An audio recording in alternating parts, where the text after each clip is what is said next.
ചക്കുപള്ളം ഗ്രാമപഞ്ചായത്തിൽ കോൺഗ്രസിലെ റെജിമോൾ സിബി പ്രസിഡന്റാകും. ആദ്യത്തെ 2.5 വർഷത്തേക്കാണ് റെജിമോൾക്ക് പ്രസിഡന്റ് സ്ഥാനം നൽകുക. തുടർന്നുള്ള 2.5 വർഷം കോൺഗ്രസിലെ തന്നെ ഷീബ ജോർജ് ആകും പ്രസിഡന്റ്. വൈസ് പ്രസിഡന്റായി കോൺഗ്രസ് പ്രതിനിധി ബാബു കോട്ടക്കലിനെ ആദ്യ 2.5 വർഷത്തേക്ക് തിരഞ്ഞെടുക്കാനും ധാരണ. തുടർച്ചയായി 2 തവണ പ്രതിപക്ഷ സ്ഥാനത്ത് ഇരിക്കേണ്ടി വന്ന UDF ഇത്തവണ ചക്കുപള്ളം പഞ്ചായത്ത് ഭരണം പിടിച്ചെടുത്തപ്പോൾ പ്രസിഡന്റ് സ്ഥാനം സംബന്ധിച്ച് ഏറെ ചർച്ചകളും ആലോചനകളും നടന്നിരുന്നു.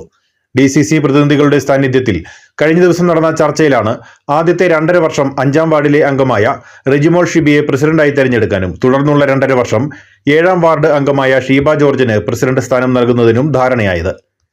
വൈസ് പ്രസിഡന്റ് സ്ഥാനത്തേക്ക് മുതിർന്ന കോൺഗ്രസ് നേതാവ് കൂടിയായ ബാബു കോട്ടക്കലിന്റെ പേരാണ് നിർദ്ദേശിക്കപ്പെട്ടിരിക്കുന്നത്. ആദ്യത്തെ 2.5 വർഷത്തേക്കാണ് ഇദ്ദേഹത്തിന് വൈസ് പ്രസിഡന്റ് സ്ഥാനം ലഭിക്കുക.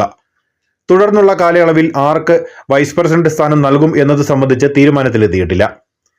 ആകെ 16 വാർഡുകളുള്ള ചക്കുപള്ളം പഞ്ചായത്തിൽ നിലവിൽ 10 അംഗങ്ങളാണ് കോൺഗ്രസിന് ഉള്ളത്. ഒരംഗം കേരള കോൺഗ്രസ് ജോസഫ് പ്രതിനിധിയാണ്. 5 സീറ്റുകളാണ് LDF-നുള്ളത്.